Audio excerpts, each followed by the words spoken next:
उत्तर प्रदेश विधानसभा के बजट सत्र की शुरुआत हंगामे के साथ हुई। समाजवादी पार्टी के विधायकों ने सत्र के पहले ही दिन शिक्षा, स्वास्थ्य और रोजगार समेत कई मुद्दों पर बीजेपी सरकार को घेरा और सत्र की कार्यवाही शुरू होने से पहले ही विधानसभा के बाहर जमकर हंगामा किया। समाजवादी पार्टी के विधायक सरकार विरोधी लिखे नारों की तख्तियां हाथों में लेकर जुट गए और योगी सरकार के खिलाफ जमकर नारेबाजी की। पिछड़ा विरोधी ये सरकार नहीं चलेगी, नहीं चलेगी। अल्पसंख्यक विरोधी ये सरकार नहीं चलेगी, नहीं चलेगी। समाजवादी पार्टी ने यूपी सरकार को हर मोर्चे पर नाकाम करार दिया। विपक्ष ने अपने तेवर दिखा दिए हैं। आप तस्वीरें देख सकते हैं कि समाजवादी पार्टी के जो तमाम विधायक हैं वो इस वक्त यहाँ पर प्रदर्शन कर रहे हैं। तमाम मुद्दों को लेकर लगातार जो है समाजवादी पार्टी का जो रुख है वो आक्रामक है। समाजवादी पार्टी के विधायकों ने यूपी सरकार पर जनता से किए वादे पूरे नहीं करने का आरोप भी लगाया। नौजवान डिग्री लेकर के सड़कों पर मारा फिर रहा है। थाने और तहसील में गरीब आदमी को न्याय नहीं मिल रहा है। लोकतंत्र की हत्या हो रही है। यूपी विधानसभा का सत्र 12 फरवरी तक चलेगा, जिसमें 5 फरवरी को बजट पेश किया जाएगा। हंगामे और विरोध प्रदर्शन की तस्वीरें विधानसभा के अंदर से भी सामने आई, जहां समाजवादी पार्टी के विधायकों ने राज्यपाल आनंदीबेन पटेल के अभिभाषण के दौरान ही नारेबाजी शुरू कर दी, जिसकी वजह से हंगामे के बीच में ही राज्यपाल आनंदीबेन पटेल ने अपना अभिभाषण पूरा किया। हाथों में सरकार विरोधी पोस्टर और बैनर लिए समाजवादी पार्टी के कार्यकर्ता वेल में आ गए और नारेबाजी करने लगे। इस दौरान उन्होंने राज्यपाल वापस जाओ के नारे भी लगाए।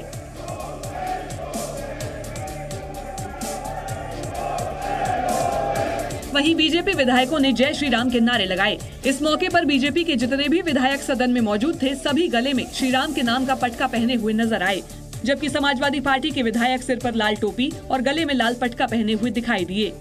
वहीं विधानसभा अध्यक्ष ने सत्र के शांतिपूर्वक ढंग से चलने की उम्मीद जताई। विधानसभा अच्छी तरीके से चलेगी, शांतिपूर्वक तरीके से चलेगा, स्वस्थ परंपरा, एक स्वस्थ चर्चा होगी, ऐसा मुझे विश्वास है। सतीश महाना ने विपक्ष से शांति बनाए रखने की अपील की।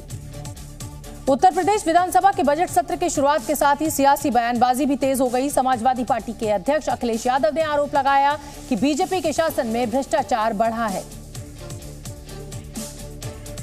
और जनता से उन्होंने जो वादे किए थे वो सब अब तक अधूरे हैं। अखिलेश ने कहा कि बीजेपी सरकार में पीडीए यानी पिछड़ा, दलित और अल्पसंख्यक समाज का उत्पीड़न हुआ, जिसका जवाब जनता उन्हें चुनाव में देगी और इसी डर से बीजेपी अपने सांसदों के टिकट भी काटने वाली है।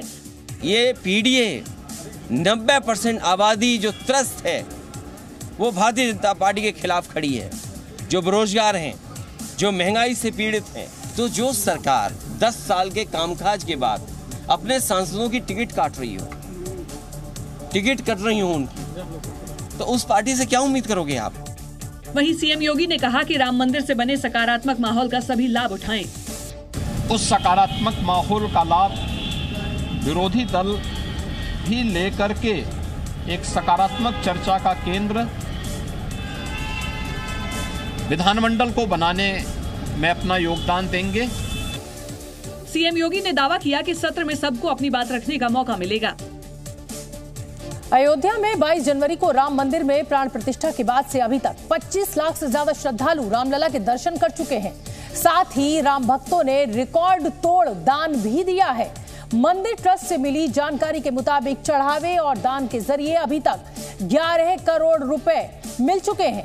दान के लिए राम मंदिर में 4 बड़ी दान पेटियां रखी गई हैं। इसके अलावा 10 कंप्यूटराइज्ड काउंटर्स भी बनाए गए हैं, जहां भक्त दान देकर रसीद भी ले सकते हैं।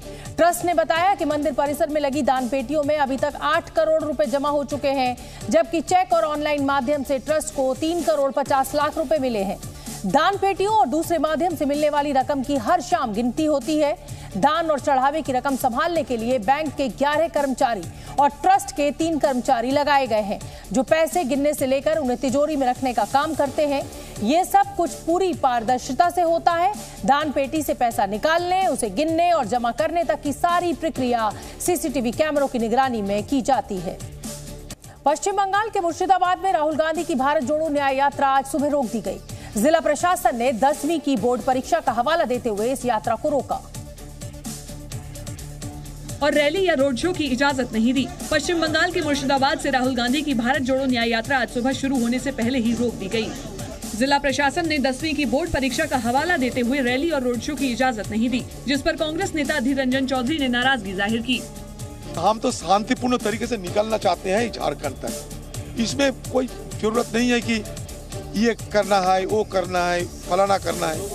इसे कांग्रेस से नाराज चल रही ममता बनर्जी के गुस्से से जोड़कर देखा जाने लगा, जिन्होंने कल ही बंगाल में अकेले चुनाव लड़ने का ऐलान किया था। हालांकि बाद में राहुल गांधी की यात्रा को आगे बढ़ने की अनुमति दे दी गई। और इस समय की बड़ी खबर आपको बता दें, राहुल गांधी की भारत जोड़ो न्याय यात्रा पश्चिम बंगाल से झारखंड पहुंचने वाली है। ममता बनर्जी इंडिया गठबंधन की अहम साथी हैं, लेकिन वो कांग्रेस पर जमकर हमले बोल रही हैं।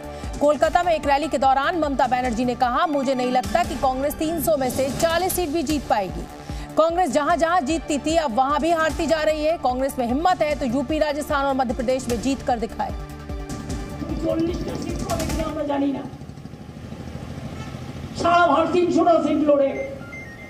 আজ তোমাদের এত অলঙ্কার, আমি নাই বা কিছু চাইলাম, তাও আমি বলেছিলাম 2টো সিট তোমাদের দেবো, তোমাদের জিতিয়েও দেবো। বললো হবে না, আমি বললাম কটা চাই? 42টা। আচ্ছা 42টাই নিয়ে নাও, রিজেক্টেড। তারপর থেকে আমার সাথে কোনো সম্পর্ক নেই, কথা হয়নি। বাংলায় প্রোগ্রাম করতে এসেছি আমরা নাকি ইন্ডিয়ান অ্যালায়েন্স।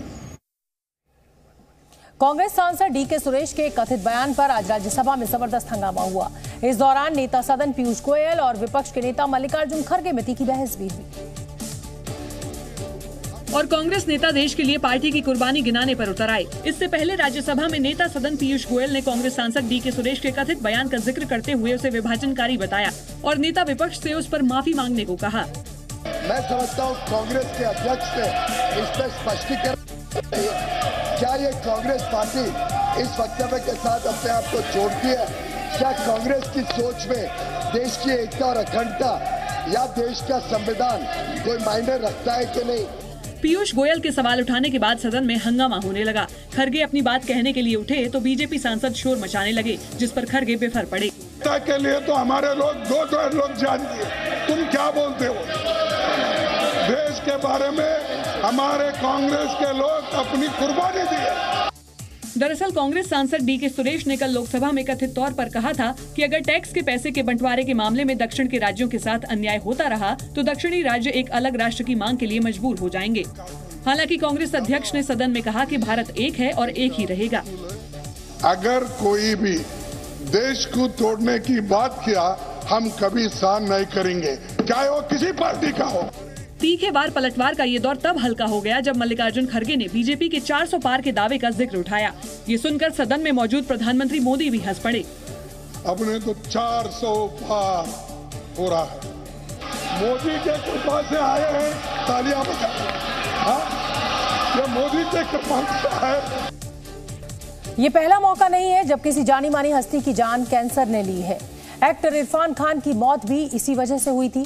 2 साल तक कैंसर से लड़ने के बाद साल 2020 में उन्होंने दुनिया को अलविदा कहा था। साल 2020 में ही ऋषि कपूर की भी कैंसर से ही मौत हुई थी।